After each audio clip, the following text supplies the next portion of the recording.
9. Januar 2023, wir sind in Hessen.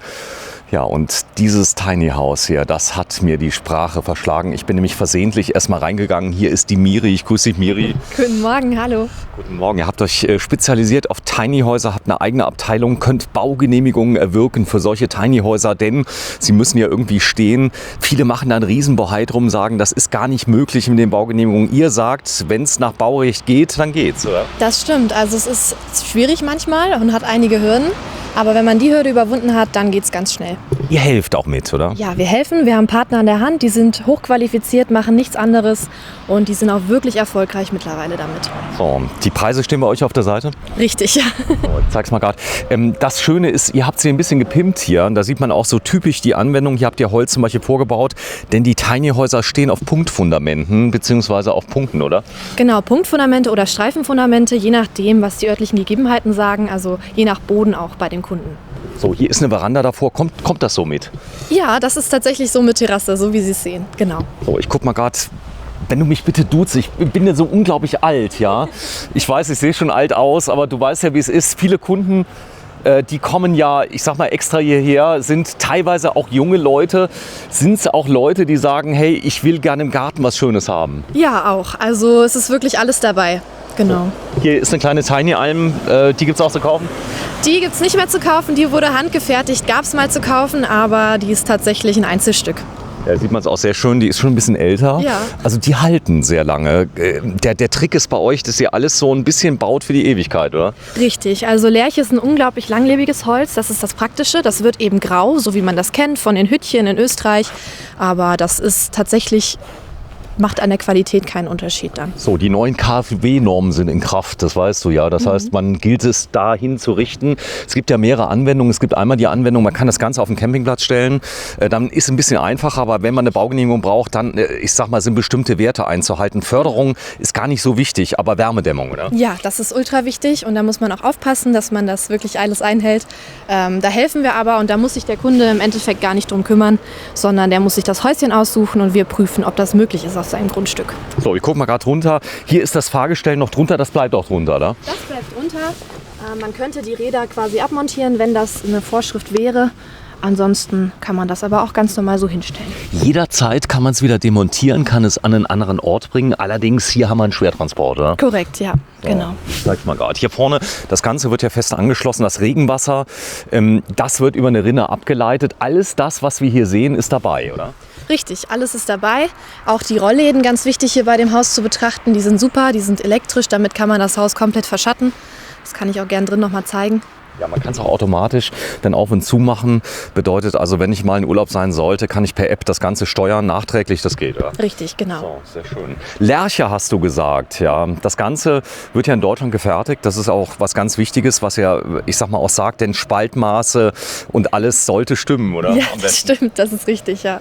So, erster Tag. Wir drehen heute ja am 9. Und das Coole ist, wir haben gesagt, wir drehen mal alle Häuser ab. Und das hier ist ein Hotseller bei euch so ein bisschen? Tatsächlich nicht ganz. Also es ist ein bisschen eher Ferienhaus-Stil, weil es nicht so geräumig ist wie die anderen. Also es hat nicht so einen riesengroßen Wohnraum, aber es ist super gemütlich. Also es kommt wirklich drauf an. Für eine Person alleine würde es wahrscheinlich auch reichen. Die machen alle ziemlich was her. Die Leute sind ziemlich begeistert, wenn sie die Häuser sehen, sagen, da würde ich am liebsten direkt gerne einziehen. Ihr habt auf so Kleinigkeiten geachtet, wie zum Beispiel die Steckdose direkt am Eingang. Das bedeutet, hier kannst du außen dann auch einen Grill mal anschließen und so weiter. Genau. Cool. So, Holz ist auch hier drunter.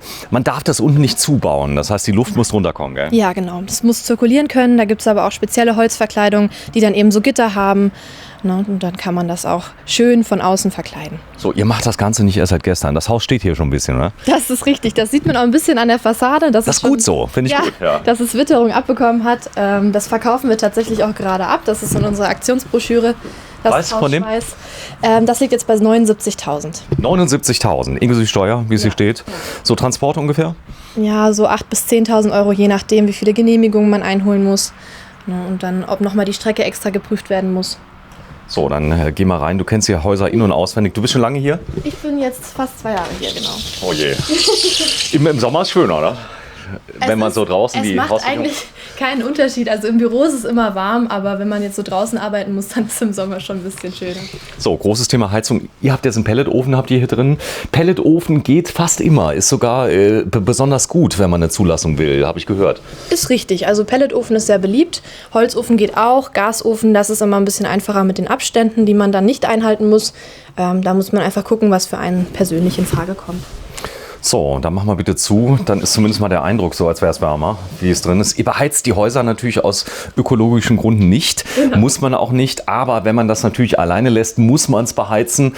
Denn Frostschäden gilt es zu vermeiden, oder? Korrekt, ja. So, hier sieht man 99.500. Und jetzt in der Aktion genau dieses Haus? 79.000 inklusive Steuer, genau. So, mit der Küche, da ist alles dabei, oder? Ja, ist alles dabei, genau. So, die Stühle wären auch dabei, die kleinen, oder?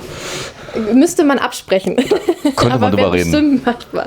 So, ich sag mal, also bei euch ist ja ganz wichtig, es ist immer all-inclusive quasi, aber das Besondere ist dabei, ihr habt gute Geräte verbaut, das ist aber jetzt nicht gedacht für die Campingindustrie, sondern ihr habt wirklich ganz viele Individualanfragen, oder? Genau, das ist tatsächlich so, wenn ein Kunde drin wohnen will, dann möchte der natürlich immer seine liebsten Geräte da auch reinhaben. Ne? Manche sind dann Siemens-Fan und manche möchten lieber Progress-Geräte, das ist dann wirklich echt richtig unterschiedlich, tatsächlich. Okay, hier vorne, warte, ich zeig's mal gerade, da ist eine kleine Ecke. Die Jan kommt auch gerade, da können wir das gleich mal zeigen. Die ist nämlich große Fan von Tiny-Häusern. Und wenn man das sieht hier, du hast eben gesagt, es ist gemütlich, das unterschreibe ich dir. Ihr habt hier ganz besondere Heizung, Infrarotheizung mit drin. Du kannst sie gerne mal reinbitten, wenn du möchtest. Ja, mach ich. Sie ist auch da, nicht, dass sie sagt, was soll ich jetzt tun? Du hast dich aber kalt angezogen, Jan, denn die Häuser sind heute nicht beheizt. Das hier ist ein Eldorado für Tiny House Fans, so ein bisschen, oder? Kommt doch genau richtig. Wow. Oh Gott, ist das hübsch. Ist gut? Ja. Warst du vorher schon hier drin? Nein, ich war noch nie hier. Ich kenne die Häuser ja nur aus den Videos, die du bisher gefilmt hast. Und das ist ja gar nicht vergleichbar mit dem, was man sonst so sieht. So, du kommst aus Lettland, du bist meine Tochter. Das passt aber ganz gut zu Lettland, wenn ich das jetzt so sehe. Oder halt die Schweiz, wie ich aussehe. Ja. So, und die Miri, die schmeißt hier den Laden so ein kleines bisschen, ist seit 2 Jahren da. Und ich habe dich ja mitgebracht, um das Ganze mal zu beurteilen. Du warst wirklich noch nie hier drin. Also wir faken ja auch nichts. Was ist das für ein Feeling, wenn du hier reinkommst? Ist das riecht quasi nach Almhütte so ein bisschen, ne? Es riecht wie ein frisch gefällter Baum. So richtig schön nach Holz, urig, frisch. Ich glaube, das unterscheidet das auch wesentlich gegenüber den Modulhäusern, die du oft siehst, die in Kunststoff innen gefertigt sind. Sehr, sehr tot. Hier eine ganz andere Atmosphäre drin. Die Küche ist auch schon mit drin. So, das hier Preis nochmal von dem, was gerade abverkauft wird? Also im Aktionspreis jetzt 79.000 inklusive Mehrwertsteuer. So, 79.000 kriegst du das ganze Haus hier. Ist das okay? Ja, ich glaube, das kann man mal machen. So, da oben ist noch ein bisschen Stauraum. Optimal für eine Person. Der Boden, das ist wahrscheinlich Vinyl. Was habt ihr reingemacht? Genau, das ist Klickvinyl wie in allen anderen Häusern. Damit gewährleisten wir eben, dass es nicht reißt beim Transport. Also der ist wirklich beständig und auch sehr nachgiebig. Ne? Da sieht man wenig Kratzer oder so im Gegensatz zum echten Holzboden. Das heißt, wenn ich jetzt ich habe zum Beispiel Hunde, wenn ich jetzt mit meinem Hund hier durchlaufen würde, würde man gar nichts sehen. Genau, das ist immer so das große Ding bei den Kunden. Die haben auch meistens Hunde oder irgendwelche Haustiere. Das muss dann ja schon so ein bisschen resistent sein. So, aber man sieht's nicht. Wenn du gerade mal so nett bist, stell dich mal rein in die Küche, dass man das mal sieht, du bist 1,74 Meter plus Schuhe. Das ist wirklich, also ganz gut, oder? Thema ist ja immer so ein bisschen Raumhöhe. Das heißt, ihr habt hier natürlich jetzt ein tolles Dach drauf. Die Dachform heißt wie? Ist ein Satteldach. Satteldach oben drauf und das sieht man auch an der Höhe. Alle, ich sag mal, Kücheneinbauelemente sind wirklich von hoher Qualität. Also ihr sagt, ihr habt jetzt nicht die billige Discount-Küche geholt. Nein. Richtig, sieht man auch mit dem Softclose der Schränke, ne, das ist ganz schön. Ja. Da kann man sich gar nicht aufregen. Da macht die Haptik auch Spaß. So, Kühlschrank mit dabei. All das, was ihr seht, ist dann im Preis mit drin. 79.000. Und bitte mal öffnen, Jan. Das sieht man hier. Übrigens, neu kostet das Haus knapp 100.000 Euro. So ist es, wenn man es jetzt bestellt. Wartezeit, wie lange? Ungefähr ein Jahr. Ungefähr ein Jahr. Das war mal kürzer vor meinen Videos, oder? Korrekt. So, ich guck mal gerade. Bitte einmal öffnen hinter dir, Jan. Hier? Nee, hinter dir. Guck mal gerade. Die Tür. So, natürlich. So, die Türhöhen sind so, wie man sie kennt, wie zu Hause. Also viele haben gesagt, ich finde den Platz für die Waschmaschine nicht. Ja. Und das ist aber hier auch direkt Waschmaschine und Trockner vorbereitet. Der ist überall eigentlich versteckt. Genau, hier haben wir es jetzt im Bad. Ist schön viel Platz, auch noch für einen anderen Schrank, wenn man keinen Trockner braucht zum Beispiel. Ne, oder oben diese Ablage. So, das Bad gefällt dir? Ja, natürlich. Natürlich. Ich nehme an. Da hat jemand einen sehr guten Geschmack gehabt. Ja. So. Ja, auch mit Schubladenfächern, wo man den Raum natürlich auch optimal ausnutzen kann. Sag mal, Miri, ihr müsst jetzt nichts abbauen hier. Ihr müsst im Prinzip nur ein paar Sachen sichern vom Transport, oder? Richtig, also wir machen die Einrichtung eben raus, das was der Kunde nicht möchte, wenn es jetzt speziell ein Schauhaus ist, was abverkauft wird. Und dann wird eben Transport gesichert. Ne, das heißt, auch die Duschtür wird gesichert. Guck, wie sie duscht. So, Can hat neue Schuhe an. Deswegen also auch die Duschhöhe für große Personen. 2 Meter würde auch problemlos gehen. Elektrische Rollläden sind hier mit drin. Das heißt, du kannst einfach öffnen. Cool sind natürlich auch die Fenster. Geht wahrscheinlich, oder? Ja. Ja. Achso, wahrscheinlich nicht, genau.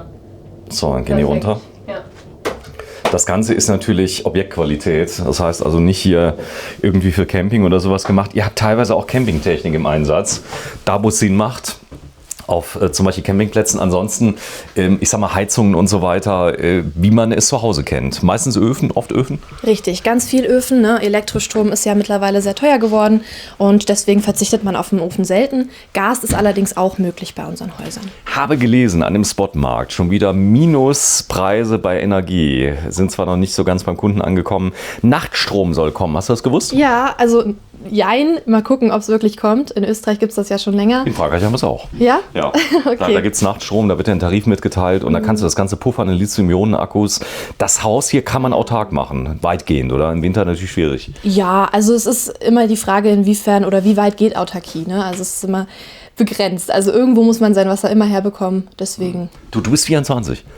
Nee, Jünger. Du bist, Ja. Genau, du bist wie alt bist du? ich bin 20. Du bist 20. Wo hast du das ganze Wissen her? Weil das ist ja doch sehr speziell. Oh, also ich arbeite ja schon echt lange hier jetzt mittlerweile. Da saugt man viel auf, genau. Und Okay. ich habe auch eine Ausbildung gemacht im Verwaltungsbereich. Und Als was hast du noch? Fremdsprachenkorrespondentin bin ich eigentlich. Okay, cool. Ja. Fremdsprachenkorrespondentin. In welchen Sprachen bist du? Also Business kann ich Englisch? Französisch, Englisch und Spanisch theoretisch, Okay, tu parles français. ja. Oui. Okay, super. Ein kleines bisschen hat sie gesagt. So, bitte mal öffnen, da wir in Frankreich wohnen. Aber das ist cool. Das heißt, ihr habt auch schon mal Leute da, die natürlich ein bisschen Französisch sprechen, auch mal Spanisch hier. Habt ihr viele Leute, die gucken? Ja, also es kommen wirklich auch aus Luxemburg, aus Österreich, aus der Schweiz. Es kommen mittlerweile so viele Anfragen, da muss man wirklich auch Englisch sprechen können. Das letzte Bujahr sind Hai. Also ich habe ja auch 20 Jahre in Luxemburg gelebt. Kannst du dir vorstellen, das Ganze ist natürlich für viele eine Lebensform. Gerade in Luxemburg, Grundstückspreise explodieren da. Viele suchen sich alternative Formen. Jan, ist das nicht cozy? Sehr cozy, ja. Sehr cozy. Passt ja auch perfekt noch alles rein. So, unten drunter ist noch Platz unterm Bett? Hier jetzt nicht, nee. Okay. Kann man aber auf jeden Fall ein Bett reinstellen, was Schubladen hat, ne, damit man wirklich alles ausnutzt. So, 2 Kleiderschränke, denn die müssen auch sein. Man sollte sich im Tiny House ein bisschen reduzieren. Wir werden gleich mal zeigen, ihr habt nebenan einen Carport. Den kann man benutzen natürlich für E-Bikes und so weiter. Jan, mach mal bitte auf so einen Kleiderschrank, dass wir da mal reinschauen. Bettgröße, 2 Meter Länge? Genau, ja. Meter, was ist das, 30, 20? 1,40 Meter müsste das sein, aber wir haben auch oft 1,80 Meter Betten. Wie man will. Aber es kommt noch viel besser, denn Ja, jetzt noch eine andere Tür. da wäre deine Werkstatt. Doppelzimmer nochmal Ja. für Kids und Co. Da kann man Das natürlich... Licht anmachen. Ja, Da kann man natürlich auch alles reinmachen hier, was man möchte. Da könnte auch ein Arbeitszimmer drin sein. Genau. viel größer wahrscheinlich. Großer Schrank. Ja. Denn Kleiderschränke haben viele gesagt, ich lach mich, meine Frau lacht sich tot, hat sie gesagt. Aber die war noch nie im Camper unterwegs, ja, denn da hast du noch viel, viel, viel weniger Platz. Und das Besondere hierbei ist natürlich Infrarotflächenheizung mit drin. Das Ganze wirkt tief in die Materialien rein, oder? Richtig, ja. Also das Holz speichert die Wärme auch super, das merkt man immer. Genau, das ist ganz anders, als hätte man jetzt hier irgendwie Spanplatten von innen, die beschichtet sind. 2 Betten auch für Erwachsene, aber hier bitte aufpassen. Der Kopf ist dein Freund, ja, das irgendwie kommt. Ja, dein Fazit, Jan, zu dem Haus? Also, ich denke mal dafür, dass es ja nicht, also es ein Tiny House ist, fühle ich mich jetzt aber nicht wirklich eingeengt. Man hat ja, ich bin ehrlich gesagt verwundert, dass immer noch nach dem Raum noch ein Raum kommt. Und ich denke mal, dass man da jetzt nicht die größten Probleme hätte, sich wirklich zu reduzieren. Das Coole ist, du kannst viele Dinge auslagern. Wir haben also in der anderen Ausstellung in Flensburg Zusatzhäuser gefilmt, die genauso gefertigt werden können wie das Haupthaus, die dann oft auch verfahrensfrei auch aufgestellt werden können, weil sie kleiner sind. Das ist so. Aber auch da bitte Anfragen. Alles, was das Thema Baurecht und so weiter angeht, muss geprüft werden. Aber ihr habt schon viele Projekte durchbekommen, oder? Das heißt... Ja, ist ja ganz wichtig, weil viele sagen, oh, das klappt ja nie. Viele sagen auch, besorgt mir mal ein Grundstück. Auch das könnt ihr macht sogar Siedlungen, die ihr jetzt plant. Da muss man sich natürlich daran richten, wo das Grundstück ist. Ja. Richtig, ja. Man darf den Mut nicht verlieren, auf jeden Fall. Immer ein Problem ist es im Außenbereich. Also muss man schon sagen, im Wald und Feld und so, da, ich sag mal, wird es ganz schwierig, denn da ist oft kein Baurecht da. Aber ganz schön ist es natürlich, wenn schon mal was genehmigt wurde, denn letztendlich ist das hier ein Haus wie jedes andere, oder? Richtig, ja. So, hier sind wir. Wir sind bei der Vital Camp GmbH und das Ganze, in welchem Ort sind wir hier? In Zierenberg-Oelshausen, das ist direkt neben der Autobahn sozusagen, der A44, 2 Minuten entfernt. So, das mobile Chalet Schweiz. Genau dieses hier könnt ihr heute am 9. Januar 2023 haben für 79.000 inklusive Mehrwertsteuer. 79.000. So, wir gehen nochmal kurz vor die Tür. Dann zeige ich gerade nochmal das Zusatzelement. Das ist der Blick auf die Veranda von hier aus. Auch die ist im Preis enthalten. Die ist auch dabei, die Treppe hier? Die ist nicht dabei, die muss man sich selber bauen oder kann man auch kaufen. Kann man kaufen bei euch? Ja.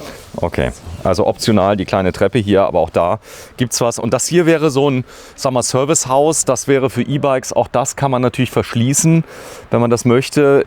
Hat das eine Tür mit drin jetzt in dem Fall? Das hat jetzt Schiebetüren hier, die hat unser Schreiner selber gebaut.